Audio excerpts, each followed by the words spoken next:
donc c'est ce système dont dont je vous parlais en fait. Donc ça, c'est un slide de présentation du système Excedra et vous voyez sur chaque luminaire, bon, il y aura un petit composant que je vous présenterai après qui est installé, qui communique par radiofréquence. Donc il envoie des ondes pour, non électromagnétique pour communiquer avec un central. Donc le central, vous l'avez au sein de la commune et ça vous permet de gérer vraiment tout du luminaire, de tout savoir de son état, de gérer de vérifier sa consommation lumineuse, de vérifier qu'il faut aller faire de la maintenance, de faire des scénarios d'éclairage et cetera. Ça on l'a vu, mais on va le revoir. Ça peut aussi permettre de coupler à d'autres objets connectés dans la ville, mais là, on va faire le focus uniquement sur le luminaire.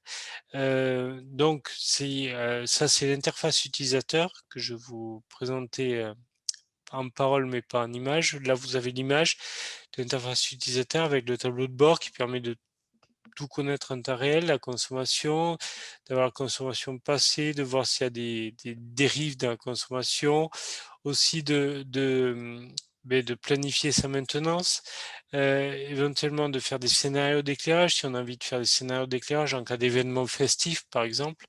On peut faire du dimming aussi, de la gradation, excusez-moi, depuis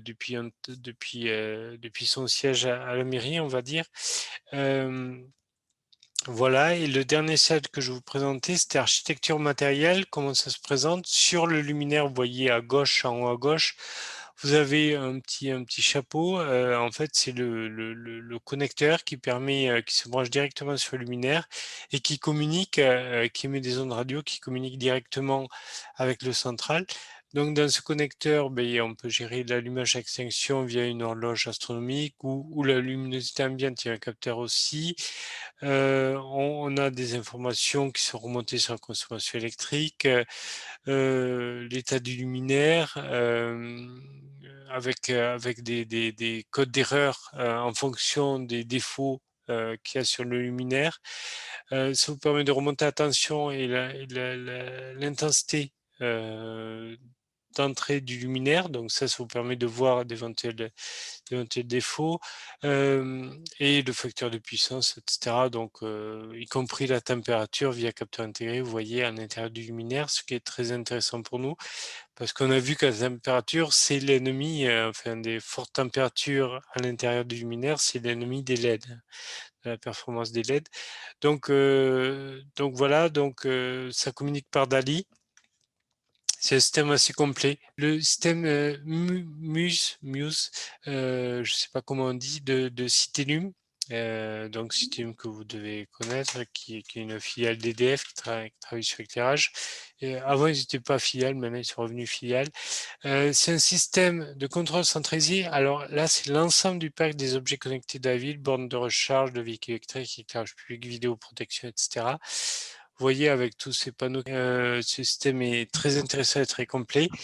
Permet de gérer tout le patrimoine de la ville, d'objets connectés, inventaire précis des équipements électriques, des réseaux associés avec une cartographie. On peut le coupler au SIG, au schéma d'information géographique. Donc ça, c'est très intéressant. Composition et état. Mise à jour automatique de la base après chaque intervention de terrain. Donc il faut que le technicien signale qu'il est intervenu et puis la base, se met à jour automatiquement. C'est un système très, très complet. Je vous présente le top du top, hein. D'ailleurs, Citellum vient le paramétrer, dans votre ville si vous le mettez. Ça vous permet d'optimiser la maintenance, planification et maîtrise des interventions, une maintenance préventive et curative. Là-dessus, un petit bémol, souvent en télégestion, on est en curatif, hein, on n'est pas en préventif. Parce que justement, on utilise la télégestion pour détecter qu'il y a un problème et on va régler le problème. Heu, Selon moi, c'est un des problèmes de la télégestion qui est mal utilisé, on va dire. Mais on va y revenir. Aide au suivi à l'exploitation des services, donc traçage des interventions, rapport d'activité et cetera. Donc ça permet de connaître, les équipements, de se conformer à la réglementation, française du moins, qui demande à connaître où sont tous ces réseaux. Baisse des coûts de maintenance, meilleure activité des agents de la ville, ça c'est les avantages que je lis au centre en bas, l'espèce de carré du centre d'en bas. Meilleure activité des agents de la ville, c'est là où je vous dis que c'est pas réellement de la maintenance préventive, parce que la maintenance préventive, on va faire de la maintenance avant que tout s'effondre. Meilleure activité, on réagit en gestion plutôt qu'il y a un problème. Donc, on va être en maintenance curative, selon moi. Plus grande disponibilité d'équipements, maîtrise des coûts, amélioration du confort des citoyens, ça c'est vrai, communication auprès des citoyens, ça peut être intéressant aussi, d'éditer des rapports de consommation, d'état du matériel, etc. dans la ville. Il y a un projet pilote aussi alors donc là j'ai pas les prix, mais j'imagine que c'est un peu plus élevé. Un projet pilote à Chartres qui a été fait par Vinci, donc il date de 2016, mais je n'ai pas trouvé de retour d'expérience. Je me souviens néanmoins d'avoir suivi une intervention du responsable de l'éclairage public de Chartres, je ne sais plus à quelle conférence, qui me disait qu'ils n'avaient pas tout fait, mais que ça marchait bien et qu'en tout cas, ils avaient l'intention d'aller jusqu'au bout. Alors, c'était un projet pilote sur 17 luminaires uniquement, mais simplement, ils giraient avec ça aussi.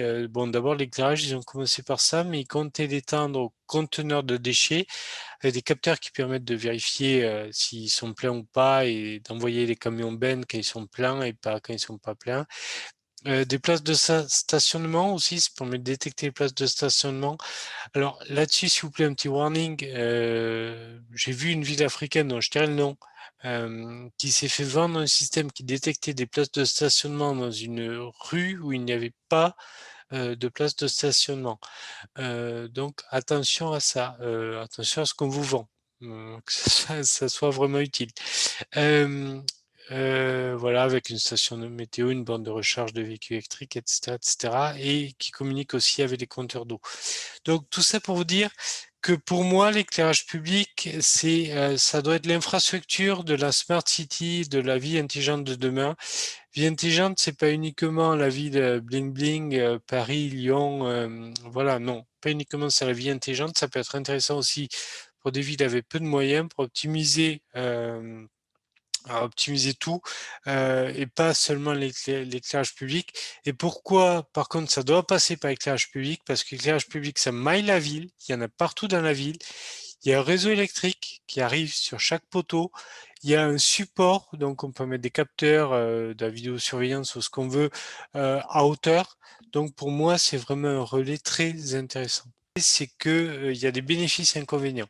Pour l'éclairage public uniquement, je parle pas pour Smart City. Bénéfice, gestion centralisée en temps réel, détection des pannes, gestion de l'énergie, création de scénarios d'éclairage. Inconvénient, personnel dédié à supervision. Il faut des gens qui regardent les tableaux de bord.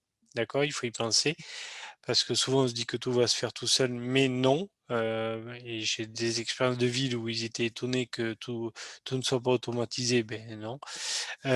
Équipe de maintenance à mobiliser, pour moi c'est la maintenance curative, je vous l'ai dit. Le coût 150 € par luminaire, donc j'ai pris une moyenne, hein, pour l'installation. Et ensuite il y a le coût d'abonnement de la plateforme qui lui est par an. D'accord? Et c'est ça qui vous lie à l'opérateur, si vous voulez, parce que toutes les plateformes ne sont pas compatibles, c'est mon dernier point. Et ça, par contre, vous y couperez pas.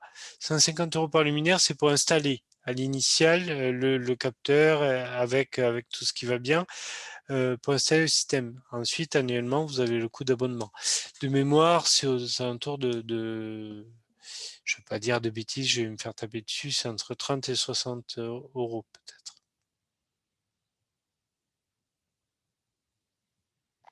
On peut peut-être, à mon avis, baisser, hein. Le dernier slide aussi, à suivre, une alliance mondiale pour les vies intelligentes en Afrique qui s'est montée en 2019 lors d'une conférence à l'ONU à Nairobi. GASCAI s'appelle, ou Global Alliance for Smart Cities in Africa. Je ne sais pas ce que ça a donné honnêtement, des initiatives comme ça, j'en ai vu plein qui se montaient et qui faisaient pchit assez vite. Bon, Je vous la mentionne parce qu'elle est assez récente et la première action que souhaite promouvoir Gasca, qui promeut les villes intelligentes, c'est le développement d'un écosystème de lampadaires intelligents en Afrique, avec donc quand même pas mal de partenaires, dont Signify, le nouveau Philips, et la Société Générale pour le financement.